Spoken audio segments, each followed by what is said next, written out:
하나님 말씀은 구약성경 욥기 10장 14절에서 17절까지입니다.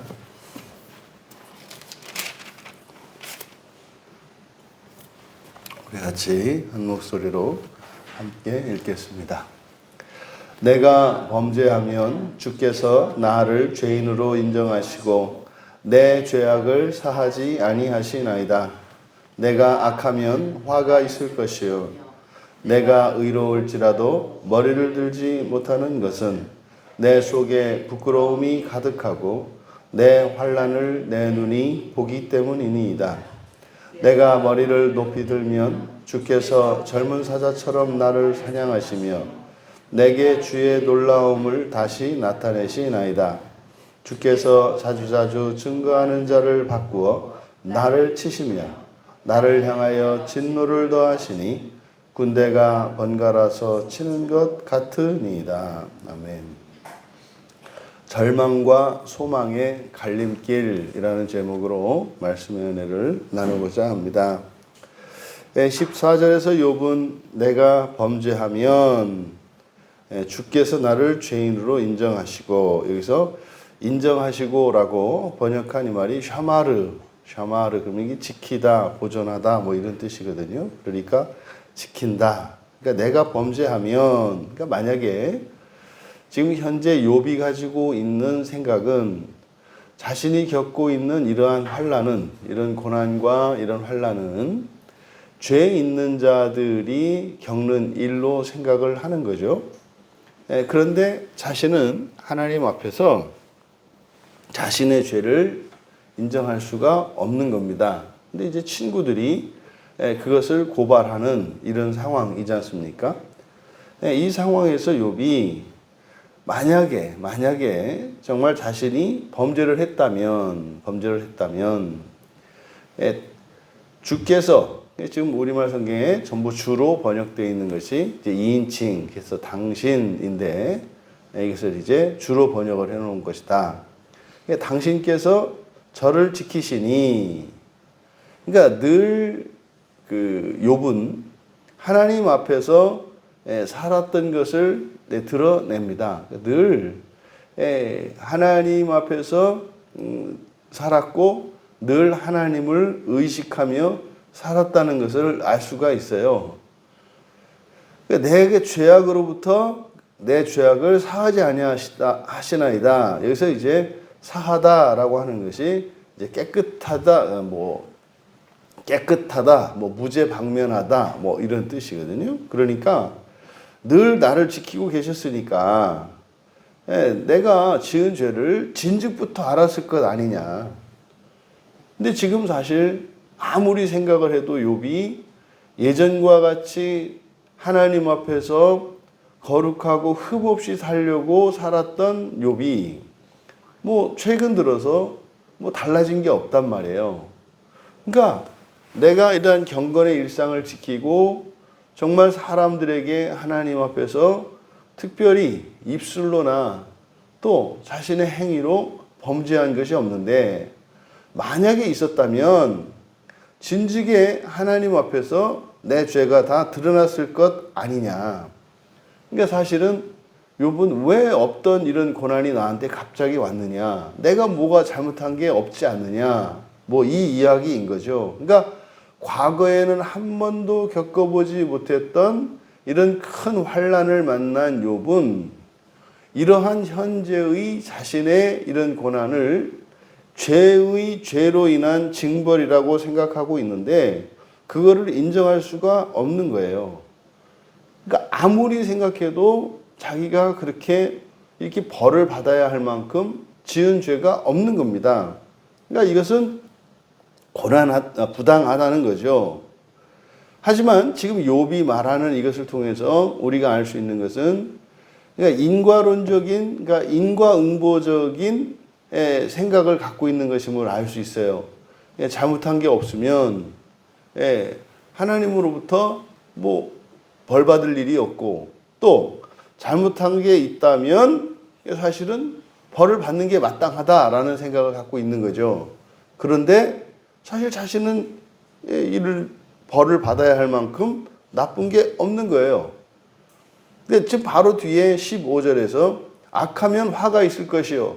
내가 만약에 범죄를 했다면 야, 이런 고난을 마땅하다. 이 받는 것이 마땅하다. 그런데 없지 않느냐. 그러니까 하나님이 늘 나와 함께 하셨기 때문에 내가 어떻게 살았는지를 하나님이 아시지 않느냐. 근데 어떻게 이럴 수 있느냐. 라고 이제 항변을 하는 거죠. 이어서 내가 의로울지라도, 여기서 이제 의롭다라고 하는 이 말, 의로울지라도 머리를 들지 못한다. 의로울지라도 머리를 들지 못한다. 여기서 사실상 의롭다고 하는 이 말을 언급하는 것은 앞에서 9장 15절과 20절에 이어서 반복적으로 나오는 거거든요. 이게 사실은 이게 지금 욥에게 있어서 일어나는 하나님 의에 대한 생각의 변화로서 굉장히 중요한 암시입니다. 그러니까 과거에는 절대로 하나님과 자신을 비교하지 않았단 말이에요. 그냥 사람들 사이에서 사람들과 자신을 비교했고, 그러니까 상대적으로 사람들 앞에 사람들보다 더 나은 삶을 살았고, 그의 목표, 인생의 목표와 비교 대상이 사람들이었단 말이에요. 그러니까 하나님으로부터도 인정받았고, 그만큼 자기 자신도 자기 자신에 대한 자부심이 있었던 거죠. 그것을 뭐 드러내지는 않았습니다만 있었던 거죠. 그런데 그렇게 잘못이 없었던 욥이 환난을 겪으면서 이 고난을 지나면서 이러한 일들이 이렇게 명확하게 그 원인을 알 수가 없어요. 그러니까 욥의 생각에 지금 이렇게 이런 일이, 자신이 겪고 있는 이런 일이 하나님 앞에서 자신이 의롭지 못하기 때문에 일어나는 것일지도 모르겠다는 생각을 한 거예요. 그러니까 비교의 대상이 하나님으로 변하고 있는 거예요. 근데 지금 욥이 갖고 있는 생각은 이거 말이 안 되는 거죠. 하지만 중요한 변화는 뭐예요? 하나님을 목표로 삼게 되었다는 거예요. 그러니까 지금은 인정을 하지 않지만 그럼 내가 하나님만큼 의롭지 못하기 때문에 이렇게 고난을 겪는다는 거야? 뭐 이런 생각인 거죠. 이게 구체화되지는 않았지만 그것이라면 내가 받는 이런 고난과 환난이 뭐 이해 납득될 수 있다는 거죠. 그런데 내가 의로울지라도 머리를 들지 못합니다. 여기서 이제 의롭다고 하는 이 말, 이게 이제 완전하다라는 뜻이라고 했잖아요.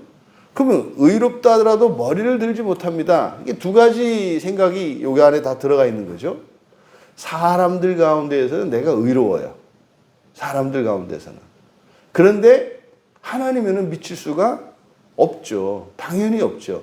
그런데 그거를 지금 머리를 들지 못한다. 그러니까 하나님의 의에 이를 수는 없다라고 하는 생각을 드러내는 겁니다. 그래서 하지만 사람으로서는 떳떳하다라고 하는 이 두 가지 생각. 이게 지금 요 기로에 있는 거예요. 사람으로서는 완전하지만 하나님의 의에 이르지는 못한 요 상태. 이 상태에서 부끄러움이 가득하고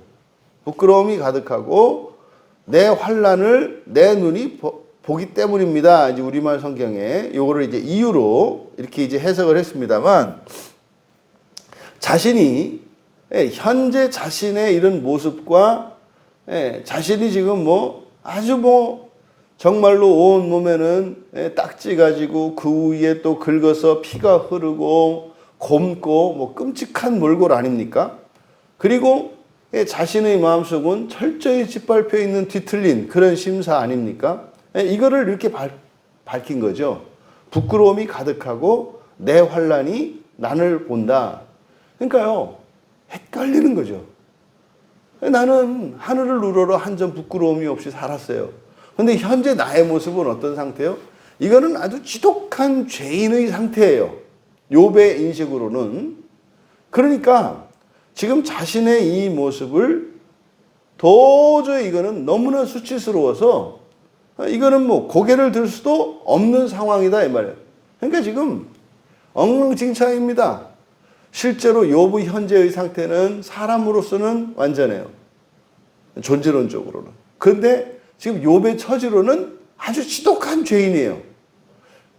그러니까 지금 욥에게 새로 생겨난 의식은 하나님과 비교하는 거예요. 그러니까 자신이 하나님과 같이 의롭게 될 수 없는데 그것 때문에 벌을 받고 있는 것 같다는 생각을 드는 거예요. 근데 이건 말이 안 되는 거예요. 왜요? 이건 사람인 자신이 어떻게 하나님에게까지 의로울 수가 있어요? 있을 수가 없는 거죠. 그러니까 지금 억울해 죽을 지경입니다. 이어서 내가 머리를 높이 들면, 근데 아무리 생각해도 나는 잘못한 게 없어요. 아무리 생각해도 잘못한 게 없어요. 그러니까요, 머리를 높이 든다 이렇게 얘기를 한 거예요. 그러니까 이 머리를 든다고 하는 것이 떳떳하다라고 하는 표현이잖아요. 그런데 지금 나의 이 상황을 보면은 하나님이 하나님의 눈높이에다 두고 나를 판단할 것처럼 생각이 드는 거예요. 그러면 어떻게 해요? 당신께서 젊은 사자처럼 나를 사냥할 것이며, 아니 나를 하나님처럼 생각하면 어떻게 해요? 그러니까 고개를 들 수가 없는 거예요. 내 이 상황을 보면. 그러니까 지금 자신의 상황이 이런 상황인 거죠. 사자가 자신을 덮쳐서 물어뜯고 있는 이런 상황. 그럼 여기서 젊은 사자는 누구예요? 하나님이에요. 그러니까 하나님이 나를, 죄 없는 나를 물어뜯고 있다 이거죠. 그러니까 사람이 어떻게 사자에게 덤빌 수가 있어요? 예? 내가 사람 가운데서는 아무리 좀 힘이 세고 장사고 말이죠. 씨름대회 나가서 뭐 소 좀 타온다 할지라도, 아니 젊은 사자가 나타났는데 거기서 그 감당할 수 있는 사람이 어디 있겠냐 이 말이에요. 그러니까 지금 자신의 모습입니다. 그러니까 젊은 사자 앞에서 사냥당하고 있는 자신. 하여튼 여러분 평생에 하나님을 이렇게 인식하는 날이 없기를 바랍니다. 이어서 내게 당신의 놀라움을 보이실 것입니다. 여기서 놀라움이라고 번역되는데 5장 9절에서 기이한 일이라고 번역된 말이에요.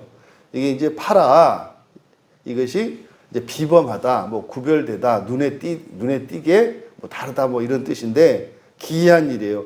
여기서 말하는 기이한 일이 뭐겠습니까? 고난을 일으키는 기이한 일이니까. 아니 어떻게 인생이 저렇게 뒤틀릴까? 막 설상가상 막 넘어지고 깨지고 막 바위에 깔리고 뭐 이런 거잖아요. 그러니까 만약에 내가 당신에게 머리를 높이 들면 이렇게 또 놀라우니까 기이한 일을 보이실 겁니다. 그게 뭐 내가 이제는 꼼짝을 못하는 거예요. 조금이라도 이렇게 눈이라도 이렇게 치켜뜨면은 뭐 하늘에서 뭐 주먹만한 우박이라도 쏟아질 것 같은 뭐 이런 심사.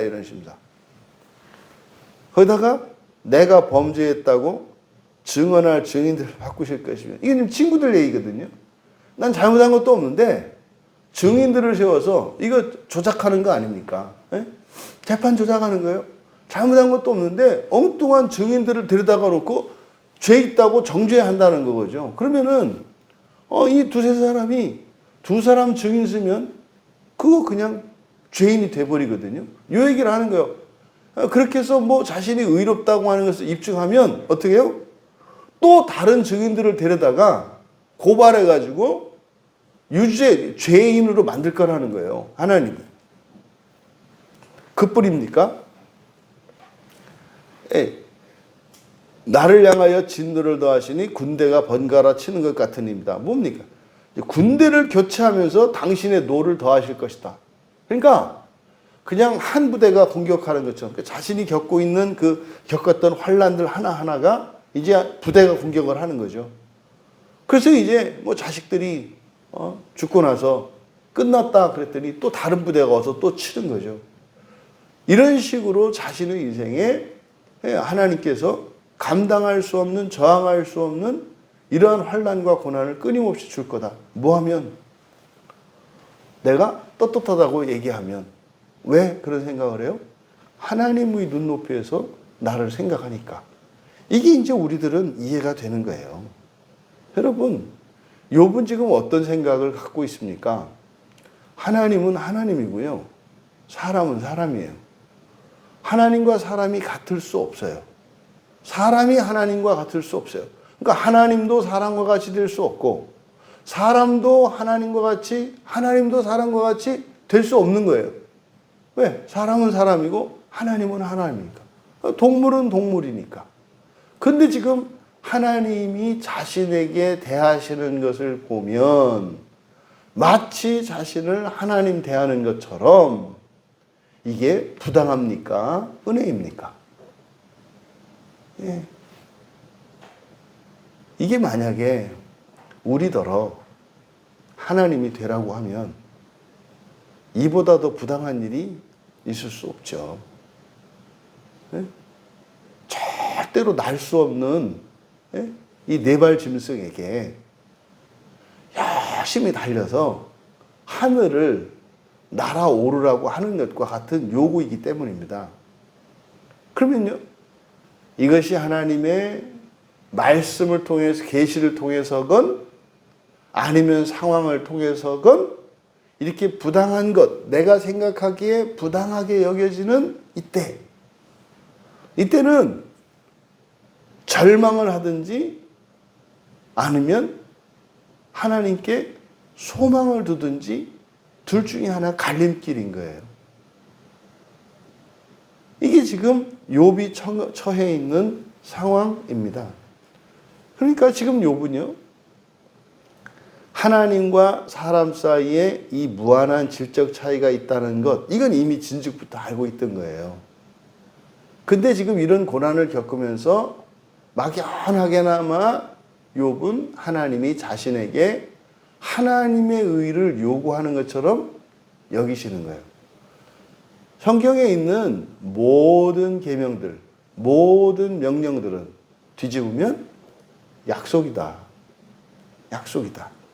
이것을 알지 못하니까 욥에게는 이것이 부당한 것이고 절망할 수밖에 없는 상황으로 인식되고 있는 겁니다. 하나님 앞에서 의롭지 않고서는 그렇다면 하나님의 진노에서 벗어날 수 없겠네요. 이것이 말입니다. 욥은 억장이 무너지는 거예요. 사람이 하나님과 같이 의롭게 되기 전에는 이런 환난과 고난에서 벗어날 수 없다고요? 그러면 욥에게 이 고난, 사람이 하나님의 의에 이르지 못했기 때문에 불가피한 이 고난, 이것이 욥에게 선한 겁니까? 악한 겁니까? 사실 이 질문은 또 다른 욥인 우리에게 던지는 질문이에요. 그러면 지금의 생각 말고 과거에 우리가 지금까지 살아오면서 정말 가슴을 치고 탄식하고 절망하고 그냥 절규할 수밖에 없었던 그런 상황들, 그것이 악한 상황입니까? 선한 상황입니까? 지금 욥은요, 절대로 사람은 하나님의 의에 이를 수 없다는 확신을 갖고 있어요. 왜요? 착한 마음으로, 겸손한 마음으로. 사람이 어떻게 하나님의 의에 이를 수 있겠어요? 네? 그러니까 지금 이건 불가능해요. 불가능해요. 이럴 때 바로 우리는 어떻게 할 수 있다? 절망할 수도 있고 하나님께 소망을 둘 수도 있다. 지금 욥은요, 하나님 앞에서 최선을 다하는 삶을 살았죠. 아니, 그 이상의 삶을 살았죠. 그런데 하나님의 의에 이르기를 요구받았을 때 그는 절망하고 있습니다. 이것이 사실상 의롭게 살아가는 사람들이 자신의 한계를 뛰어넘지 못하는 이유입니다. 그거는요, 우리가 절대로 할 수 없는 것을 하나님이 요구해. 여기에서요, 절망할 것이 아니라 하나님의 계획을, 하나님의 의도를, 그 하나님의 선하심을 믿음으로 볼 수 있기를 바랍니다. 그럼 욥이 이 절망하는 그 이유, 그리고 욥이 절망하는 그 기준은 뭡니까? 자신에게 있기 때문이죠. 자신에게. 의의 근거가 자기 자신에게 있기 때문에 스스로 의롭다는 생각을 할 수도 있었죠. 그런데 하나님께 그 의의 근거를 두면 그 의는 절대로 사람으로서는 이룰 수 없는 의이니까. 그것은 하나님이 주시지 않고서는 가질 수 없는 의이니까. 오늘을 살아가는 우리 그리스도인들에게는 어렵지 않은 이야기이겠습니다만 당시에 아직 하나님의 계시가 드러나지 않았던 이 욥의 입장에서 이거는 도저히 가질 수 없는 생각이죠. 그러면 욥은 아직 이 구원의 계시가 완전히 계시되지 않았기 때문에 그렇다고 칩시다. 그러면 완전한 구원의 계시가 드러난 우리들은 욥과 달라야 되지 않겠어요? 그럼 여기서 욥에게 던졌던 질문, 욥이 겪고 있는 이 상황이 예수 그리스도의 은혜로 말미암아 하나님의 의를 덧입게 되었다고 믿고 있는 우리 그리스도인들에게 어떠한 반응이 나올까 하는 거예요. 그러니까 이거를 다른 사람에게 적용시킬 것이 아니라 나 자신에게 적용시켜 보자. 내가 예수를 믿고 살기 시작했던 그때부터 내 인생에 감당할 수 없는 큰 환난과 그 고난이 찾아왔을 때 나는 어떻게 하나님께 반응을 했던가. 욥과 크게 다르지 않았어요. 저의 경우에는. 실제로 욥처럼 그렇게 완전하게 하나님 앞에 인정받을 만큼 그렇게 의롭게 살지도 못했음에도 불구하고 그냥 회개할 수 있는 인간적인 죄와 허물이 많았음에도 불구하고 그런 내 삶에 미친 이 환난을 받아들일 수가 없었어요. 그것은 왜 그렇다고요? 삶의 기준이, 의에 대한 기준이 뭡니까? 완전함이죠. 완전함의 기준이 나에게 있었기 때문에. 그러니까 사실상 내가 의로운 사람이냐, 그렇지 않으냐. 사람으로서 말이에요. 그게 중요한 게 아니라 자기 자신을 절대 기준으로 삼았을 때 하나님은 반드시 그것을 깨신다. 반드시 깨신다. 그러면 그 순간 우리는 절망하든지 새로운 소망을 갖게 되든지 갈림길에 선다는 것을 우리가 잊지 말아야 합니다. 구약의 역사를 보세요. 그 어떤 사람에게 시험이었고 그 어떤 사람이 절망하지 않는 적이 있던가요? 아무도 없어요. 왜요? 사람으로서가 아니라 우리를 하나님 자녀 삼기 위해서 끊임없이 우리의 한계를 하나님이 치십니다. 왜요? 그거를 안전망 삼고 살려고 하니까 그거를 깨는 일들이 계속 일어나요. 그러니까 이 세상을 살아가는 동안요, 평화로울 수 있다. 꿈 깨세요. 그런 거 없어요. 그런 거 없어요. 이 세상은 그런 걸 바라고 살면 안 돼요. 그러니까 오히려 그런 상태로 하더라도 어떻게 해야 돼요? 스스로 깨버려야 돼요, 스스로. 스스로 안전망을 깨버리고 평화를 깨버려서 그냥 알아서 한계를 넘을 때 이렇게 절망에 빠지고 불안해하고 억울해가지고 항변하는 상황이 아니라 하나님께 끊임없이 은혜를 구하며 살아갈 수 있게 되는 겁니다. 반박자 차이예요. 반박자 먼저 스스로 깨버리면 그냥 하나님의 영광이 날로 더해질 것이고 감사가 마르지 않고 하나님의 은혜를 구하지 않을 수 없는 삶을 살아요. 근데요, 반박자 늦으면은요, 이게 억울하고 원통하고 분하고 답답하고 절규하고 그러다가 그냥 바닥바닥을 다 긁고 나서 이제 탈탈 털리고 나서 뜻대로 하옵소서. 이런 인생은 살지 말자. 살지 말자. 하나님이 우리를 하나님 자녀 삼으신 그것이 이 세상을 살아가는 동안 유쾌한 일이 아니에요. 그냥 행복하고 기쁘고 그렇게 영광스러운 일이 아니에요. 이 세상을 사는 동안은, 오히려 이 세상을 사는 동안은 괴로운 삶이에요. 십자가를 지는 삶이에요. 그런데요, 이 세상을 넘어 하나님 나라의 관점에서 보면 참으로 영광스러운 거예요. 언제일지 모르는 우리의 죽음 너머에서 바라보면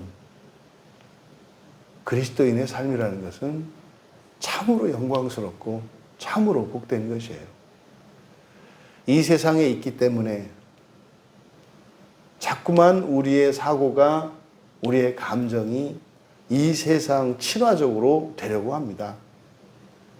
우리의 인생의 목표를 하나님께 두고 하나님 나라에 두고 죽음 뒤에 펼쳐질 완전히 다른 새로운 그 영원한 삶의 목표를 두고 오늘 하루 우리의 삶 속에서 다가올지도 모르는 모든 환난과 고난을 피하다가 맞는 것이 아니라 오히려 당당하게 폭풍 속으로 들어갈 수 있는, 그래서 그런 고난과 환난이 쫓겨갈 수 있는 그런 인생을 우리 함께 살아갈 수 있기를 주님의 이름으로 축원합니다.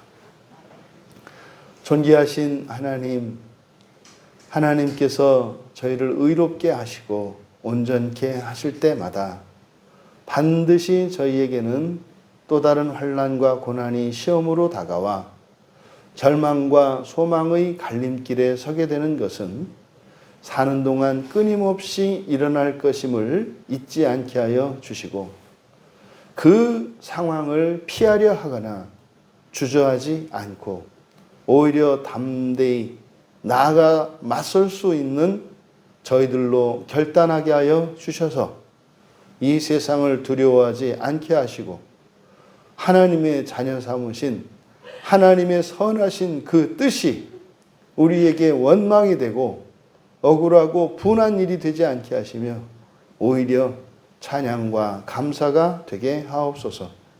감사하며 예수님의 이름으로 기도하옵나이다.